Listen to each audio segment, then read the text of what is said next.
Welcome to the Empowerment Zone, brought to you by South Dade NAACP, where we share trustworthy information, uplift local voices, and connect you to the resources and pathways that support thriving, one conversation, one connection, and one action at a time.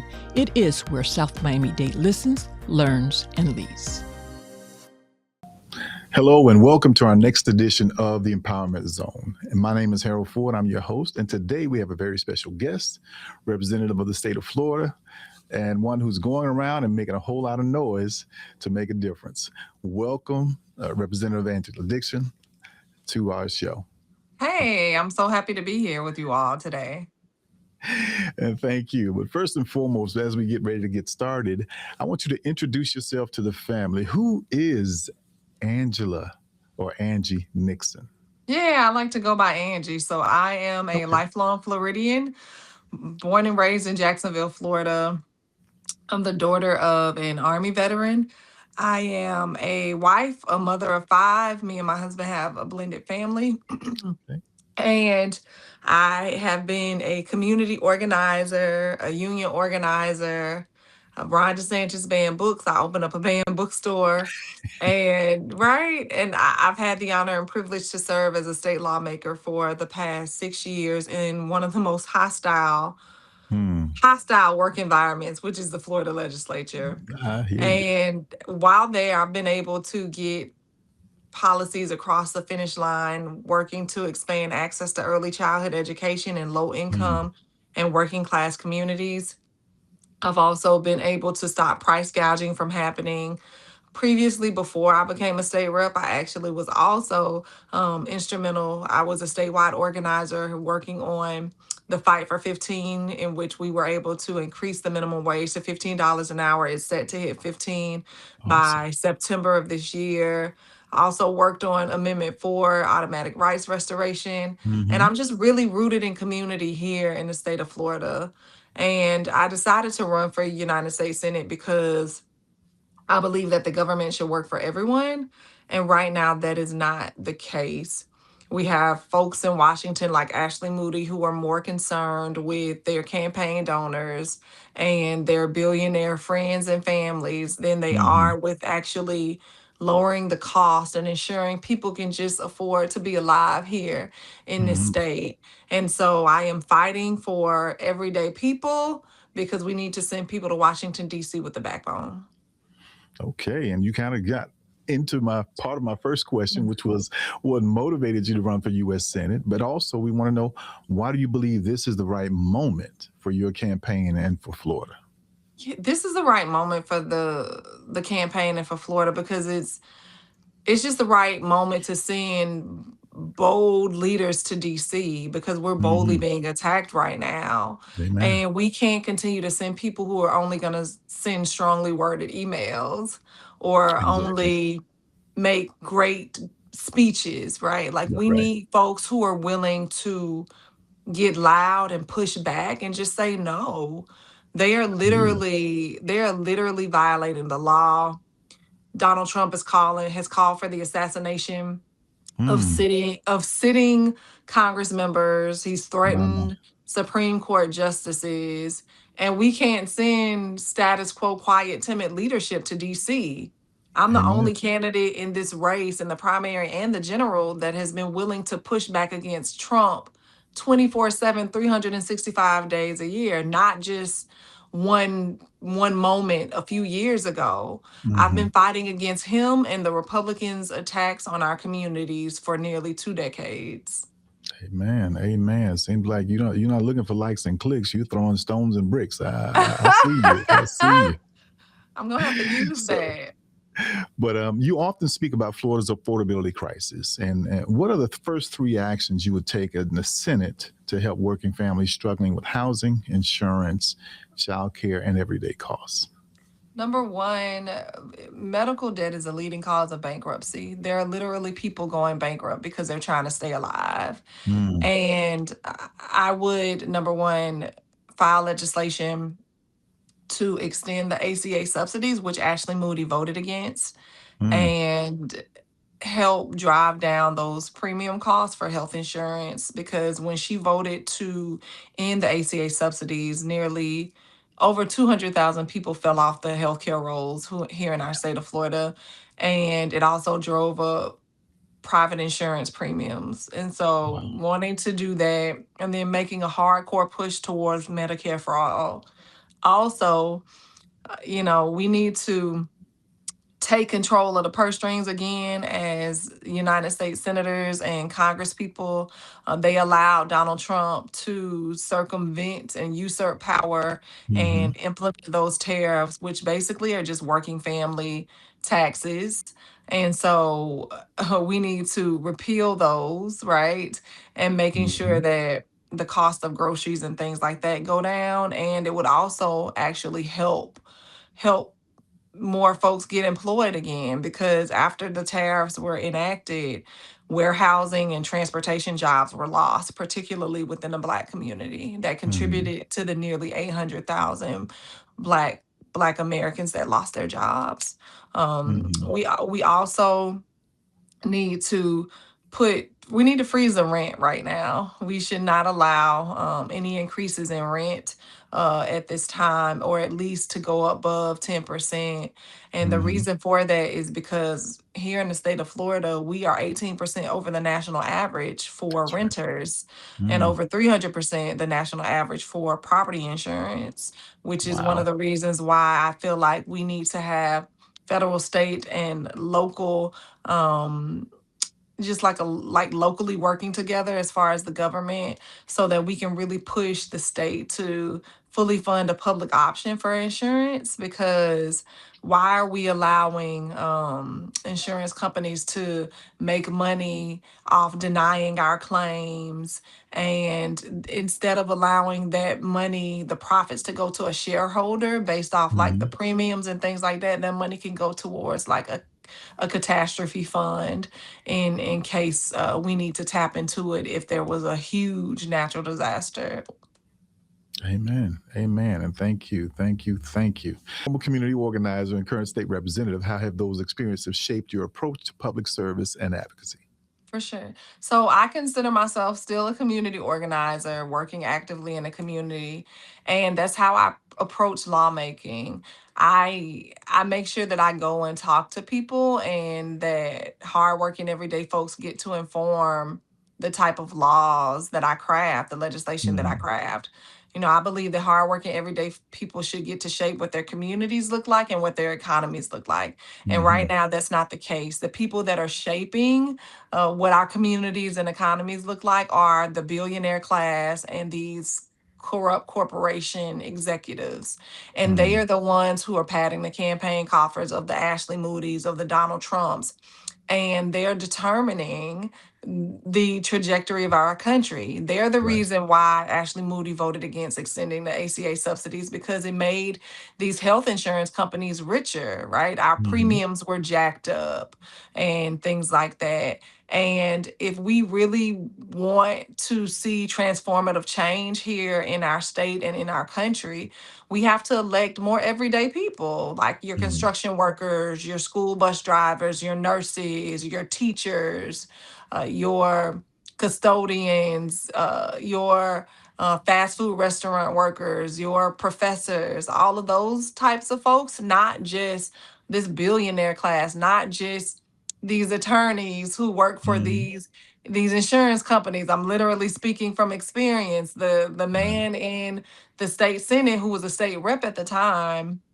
he served with me, Senator Leak. He actually crafted legislation around insurance, but it only benefited the insurance companies, and that's because he was their general counsel. And so it's like we need to Conflicts of put interest. people right. We need to put people in office who care about people and who work with people, and then we will see more people focused legislation. Amen. Amen. I agree 100%. Now, the NAACP has long fought to protect voting rights. What federal actions would you support to expand voter access and strengthen confidence in our elections? Oh yeah. So I got in a lot of good trouble, necessary trouble, in the words of our late great Congressman John Lewis, who was Lewis. also a community organizer Yes. and the leader of SNCC, right? And Hmm. so I fully support the John Lewis Voting Rights Advancement Act. And so I Hmm. would definitely sign on to that. I believe we need to have, same day voting registration, same day registration. I believe it's disingenuous to say that we're a democracy when people try to make it harder for us to vote. Exactly.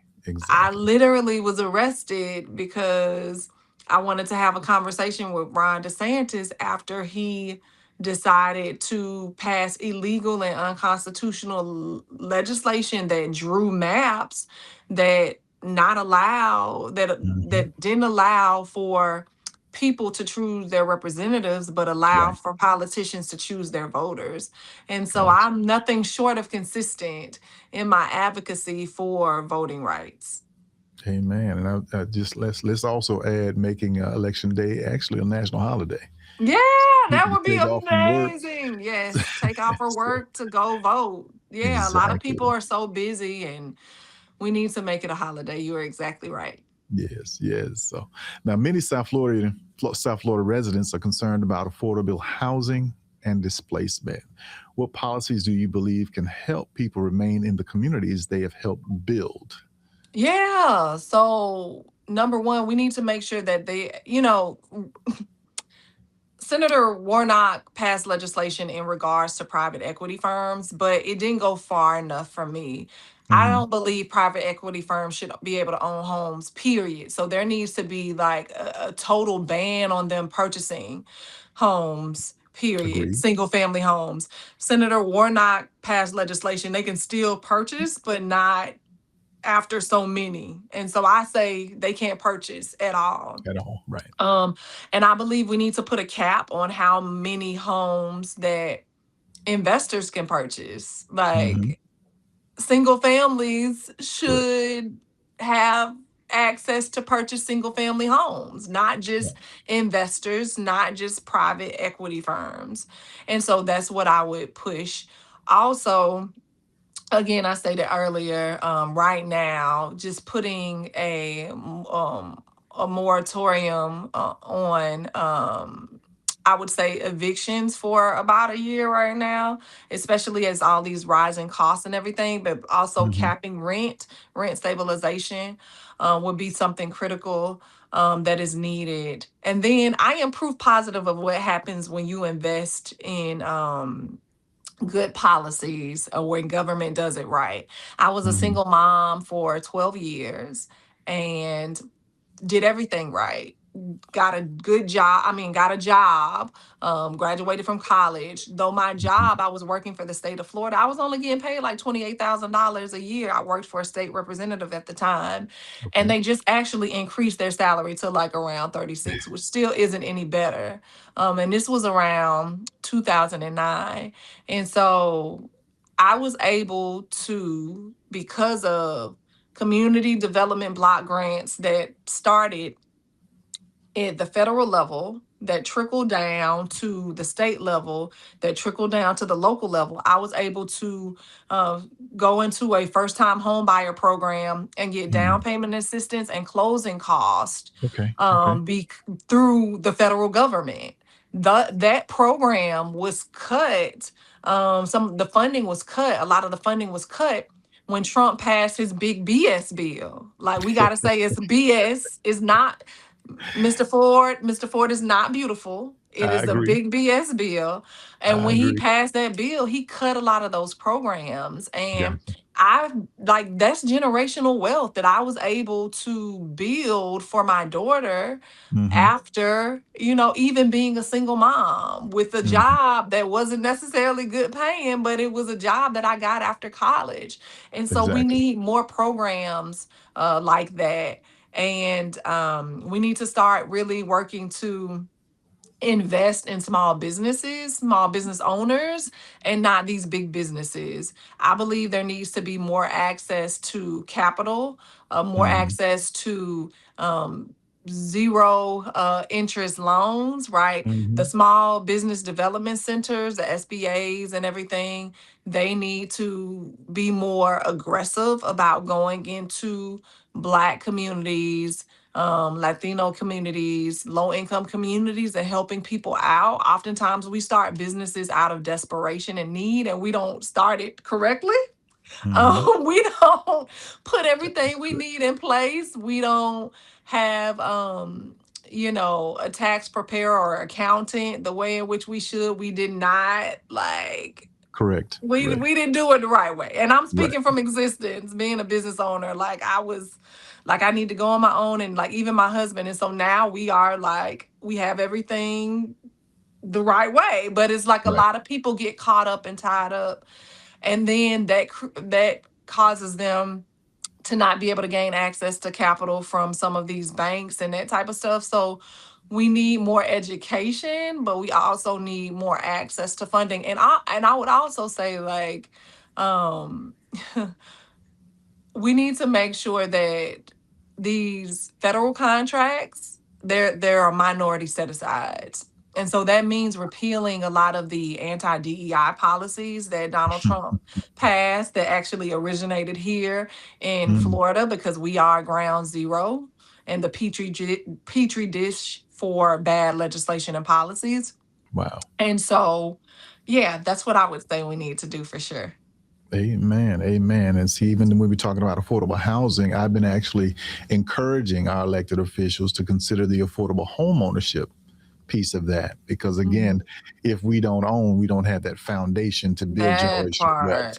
That And so, part. definitely encouraging, us to do what we can to get policies in place to make sure the banks are willing to look at things a little differently. Exactly. We Because, also, yeah, go ahead. I'm sorry.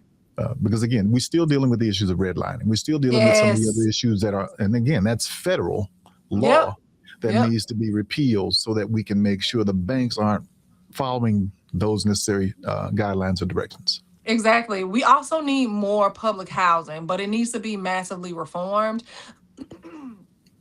They do dog and pony shows. I've did some organizing in some Mm-hmm. public housing units, and when the Secretary of HUD comes out, like they only take them to the cleanest Mm-hmm. units and that type of stuff. There needs to be some active like teeth behind enforcement Mm-hmm. when they violate policies, and when they not keeping when they're not keeping the apartment buildings up. And I'm talking about the landlords, right? Like Mm-hmm. there's been cases of rats and mold and that type of stuff. You don't need our money. If you don't do right by us, then you're not going to get paid. And so they need to make sure that they are renovating these apartments as though they're market rate, Right. and as though people um they just treat people who are on government assistance. They don't treat them with respect and dignity that they deserve. And everyone's one emergency away from Exactly. needing assistance. And so we need to make sure these folks are treated with dignity and respect. Amen. Amen. Now, you have been an outspoken individual on issues of racial equality and equity, as well as representation. And what do you see as the biggest civil rights challenges facing Black Floridians today? That is a really good question. I would say the biggest civil rights challenge is, I mean, it all stems back to, it's everything. But it stems back It's a to lot. like, it all stems back to money. It's the dollar bill, right? And again, we had nearly 800,000 Black people lose their jobs under Donald Mm, Trump. And that's because of wow. these anti DEI policies.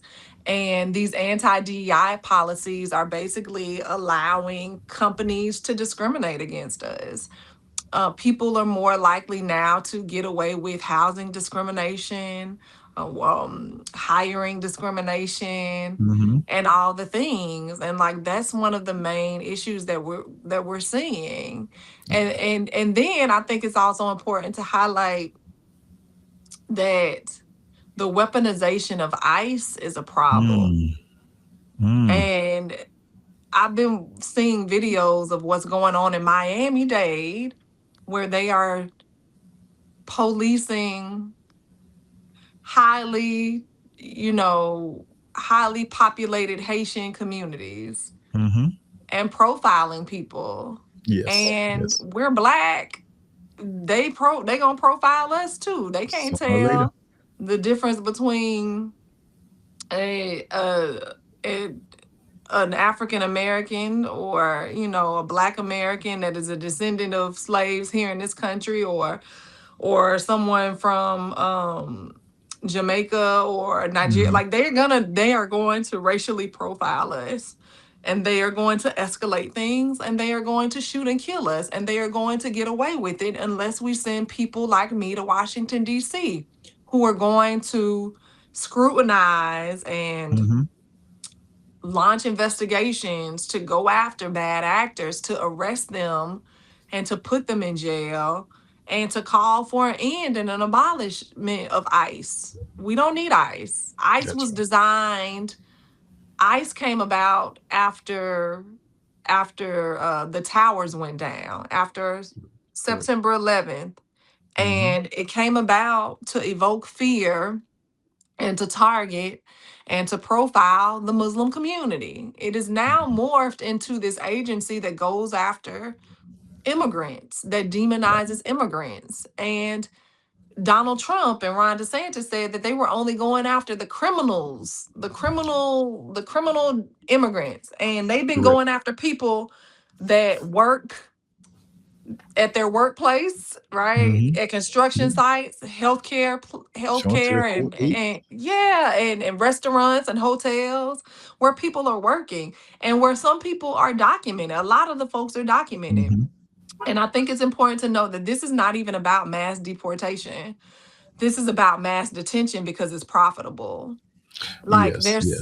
it costs several $1,000s a day to house immigrants in Mm-hmm. detention centers. And a lot of these vendors get these no bid contracts that deal with these detention centers. We saw it down in Alligator, Alcatraz. They spent over $214 billion on porta potties. Mr. Ford, that's a whole lot of porta potties. Yes. 214 million, that's a whole lot of Yes. okay? And I hear you. so we need to end these for-profit like detention centers. We also need to end these for-profit prisons I agree. because, why would they educate our children when they make more money off of them going to jail? And so it's like it's a thread. It's all about money for them. And so that's why I'm running, Mr. Ford. All right, all right. Well, I see you all over social media on your Instagram, Facebook, and all these other places and spaces. But and I think you're tapping into our younger voters, which is a good sign. And young voters are increasingly engaged, but often feel disconnected from politics. Hmm. What message do you have for young Floridians and how they become more involved in shaping policy? Yeah. So I would say for people who feel as though um they don't do politics. Politics is doing us. It's doing us at the pumps. It's the gas pumps is doing us at the grocery store. It's Hello, doing us. It's doing us on those clothes that you want to buy everywhere. from Fashion Nova or Shein or whatever, because they are now more expensive due to these tariffs that Donald Trump put on. And like the average age for people to purchase their first home now is Mm, 42. It's 42. mm, I'm 42. I got my first home when I was 29 due to the government doing it right and helping me out. right. And I don't want my 5 kids to live with me until I'm 42. And I'm sure the young people don't want to live with their parents or live with a bunch of roommates until they're 42. Exactly. And so Exactly. they need to get involved and get loud. When First Lady Michelle Obama said, when they go low, we go high, I'm saying when they go low, we get loud and we push back against disinformation That's right. that is negatively impacting our communities.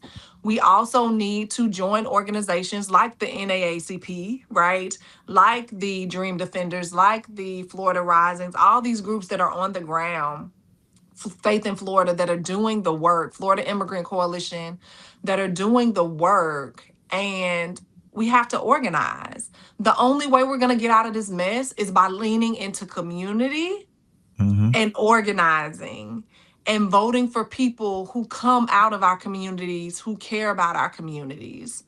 And MAGA is not this big group of people. No. They are the loudest. Yes, they are. And because they're so loud and so boisterous, people are fearful because it seems like it's so many of them. Mm-hmm. But it's not. It's more of us than it is of them. And so in this moment, this civil rights moment, silence is complicity. That's right. That's And right. so we have to get loud. We have to push back. We have to organize harder and stronger. We have to meet people where they are. If that's under a tree where they chilling out, playing dominoes or spades, right? We have to go and talk to them about how their lives are being impacted in a negative manner by who's in office or who's not in office, right? Mm-hmm. We have to go to the low income housing unit. We have to go to the Sunday brunches, right? The R&B nights and all the things, even the Spoken strip word. clubs, Mr. Ford, Hey. wherever, the churches everywhere, to talk to people about the Yes, importance of these elections, but also not just voting for people, but holding them accountable year round. that part. We have to continue to be active and engaged and keep our foot on their necks so they do right by us. And Amen. that's why we need them to get involved and how they can get involved. All right. All right. I love it. And if you could leave Florida voters with one message about the future you want to build, what would the message Yes. be? And how would success look at the end of your first Senate term? So the type of Florida that I want, the type of America that I want is one that is diverse. It's a multiracial working class Mhm. with folks from the community that are elected individuals. It is a country where everyone has the opportunity and is experiencing safety, being prosperous, being Mhm. healthy, experiencing rest and joy, where every family has stability, every worker has dignity, every worker that includes janitors, Mhm. fast food workers, construction workers, where they have dignity, and every young person has the opportunity to reach the true American dream. Um, and it can happen, but we just have to really get involved. And I would ask for folks to like lean into our campaign. It's a people power campaign. Our average donation is less than $30. And that means that the school bus drivers and the janitors and the nurses and the teachers are the ones that are donating to our campaign. I would ask folks to join us to knock on doors and to make phone calls. But like, this is our country. That's right. Like, That's right. we should decide what we want it to be like. This is our country. We should be able to dream big like we used to when we were young Mhm. kids, when we thought and imagined like how our lives would be. And then we got into the real world and we start living in the dreams of the billionaire class. But Mm. it's more of us than it is of them. And That's right. so they should be living in our dreams. Because right Right. now we're living in their dreams and it's a nightmare for many of us. That's right. But if we all organize and we get involved and we start electing people who really care and show up, then we can change this country and we can build a Florida and an America for all. Amen. Well, Representative Nixon, we do thank you for your time. We thank you for your talents. And we thank you for doing the work that you do. For If sure. there's any, if you want to leave, I guess, how people can contact you if they're Yeah. interested in supporting you as part of your closing. Yeah, for sure. So thank you, Mr. Ford and the South Dade NAACP for having me today. I am asking folks, humbly asking you all for your vote. I really would appreciate your vote. I would love for you all to make sure that you are texting and calling everyone you know in the state of Florida and asking that they vote for me. I would also love for you all to join my People Power campaign at angienixon.com. We need volunteers. We need people to make donations. Mr. Harold, Mr. Ford, you have a nice suit on, so go ahead and drop some coins at that link at angienixon.com. But also follow me on social media, y'all, at Angie for FL, Angie for Florida. Y'all, we can do this. We can change the trajectory of this country and this state, but we need to make sure that we are electing people like me. And I want to be clear. Status quo, quiet, timid leadership is not going to be Ashley Moody. I don't care how much money they have. This is not about money. This is about people. And it's not about whether or not I can win. It's about whether or not you're ready to win and you're ready to build a Florida for all. So thank you all for having me. Amen. Thank you for joining us, and you have a blessed rest of your day. God bless you. Thank you. Thank you for joining us in the Empowerment Zone, brought to you by South Dade NAACP, where information becomes action, voices become movements, and community becomes change. We hope today's conversation inspired you to stay informed, stay engaged, and stay empowered. Remember, our voices are strongest when they are heard at the ballot box. Voting and voter registration are powerful tools that help shape our schools, neighborhoods, leadership, and future. Encourage someone to register, make a plan to vote, and continue doing your part to strengthen our community. And don't forget to email your feedback, thoughts, and/or suggestions for topics that you want to hear about to podcast@southdade.naacp.org. Until next time, keep listening, keep learning, and keep leading, because together we are building a stronger South Miami-Dade, one conversation at a time.